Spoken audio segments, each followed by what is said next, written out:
mail fraud, predatory lending, investment fraud, identity theft.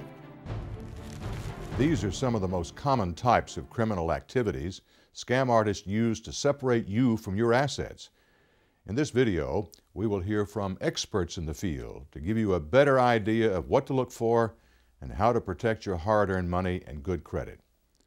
Fraud can occur in many ways, from a phone call, a knock on your front door, or a letter in your mailbox. Well, mail fraud in its pure sense is a federal statute. The elements of mail fraud, it's a very widely used criminal law that's used by a lot of federal prosecutors because it is rather simple to prosecute in that it only has 3 elements. For someone to commit mail fraud, there has to be a plan or scheme, there has to be intent to defraud or deprive something of value, and there has to be use of mail. A scheme has to involve some type of misrepresentation, a material misrepresentation, meaning it has to matter. If I offer to sell you a car and I tell you it's blue and you look at it and say it's green, that's really not material in the misrepresentation.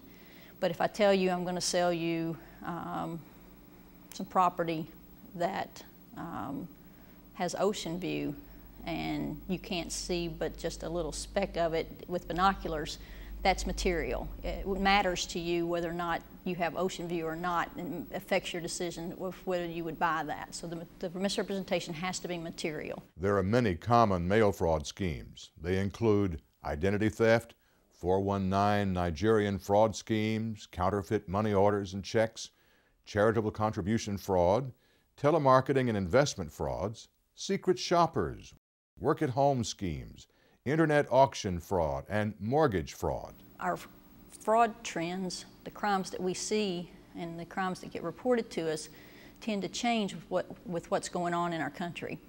When the hurricanes occurred, we started seeing charitable donation frauds. To make sure you don't fall victim to mail fraud, be wary. Ask for all statements about the product or service to be provided in writing, and check out the offer with the consumer protection agencies located in your community. Ask questions.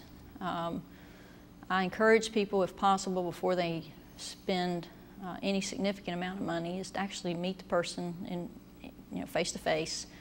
You could ask to go see their operation. I'd like to come by your office and meet your staff. A legitimate company has no problem welcoming you into their workplace. Remember, don't make quick decisions. Do your homework. A good line is to, send it to me in writing. I want to sit down with my lawyer and my CPA and have them go over the facts before I invest with you. They don't want lawyers involved. They don't want a CPA looking at it if they're not a legitimate company. To report mail fraud, call 1-877-876-2455 or go online to www.postalinspectors.uspi.gov/. Click on Investigations, then click Mail Fraud, and then click File a Complaint.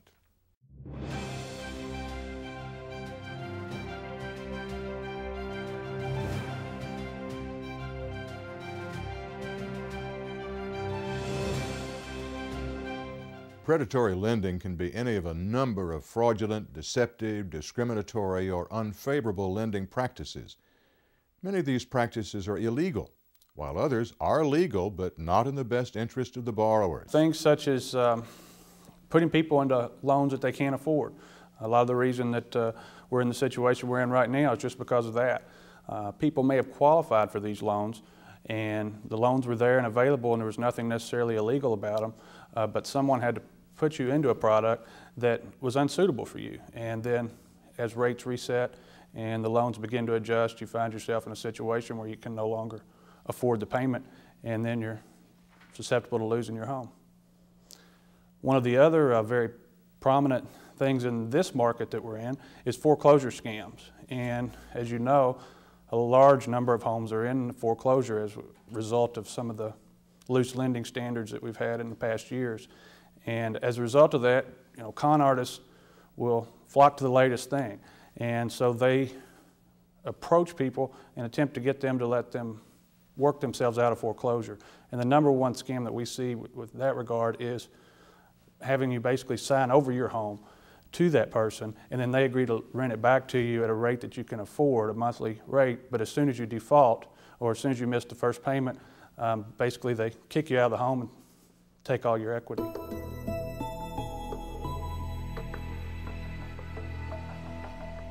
You may have heard a lot about reverse mortgages.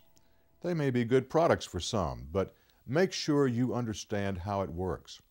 If you're 62 and live in and own your own home, you're eligible. A reverse mortgage is due when the last surviving borrower dies, sells the home, or permanently moves out. The loan amounts vary, and there are several payment options. Do not draw more money than you need, and do not use a reverse mortgage for investing. There are 3 types of reverse mortgages: single-purpose reverse mortgages, federally insured reverse mortgages, and proprietary reverse mortgages. An alternative to getting a reverse mortgage may be to sell your home and move where the house payment or rent is less. Then you may be able to save or invest the rest of the proceeds from the sale of the house. Here are a few tips on deciding if a reverse mortgage is right for you. Never decide about a reverse mortgage alone. Involve a close relative or a close friend. Never allow someone who is pushing you toward a reverse mortgage to be your confidant. Consider all of your choices and options before deciding, and determine whether an interest rate that adjusts monthly or yearly is suitable for you. Shop around for a lender or broker and get different quotes, and determine how to use the proceeds from the loan. Listen, con men are out there pushing people over 62 to obtain reverse mortgages. Watch out for someone who has ideas about how you should use the proceeds from the loan, or someone who wants you to sign a document without understanding the full repercussions of the terms. No, you should never be embarrassed to pick up the phone and let somebody know if you think you've been a victim of predatory lending. It's easy to do. These people are professionals. They're in this business for a reason, and that's to steal your money.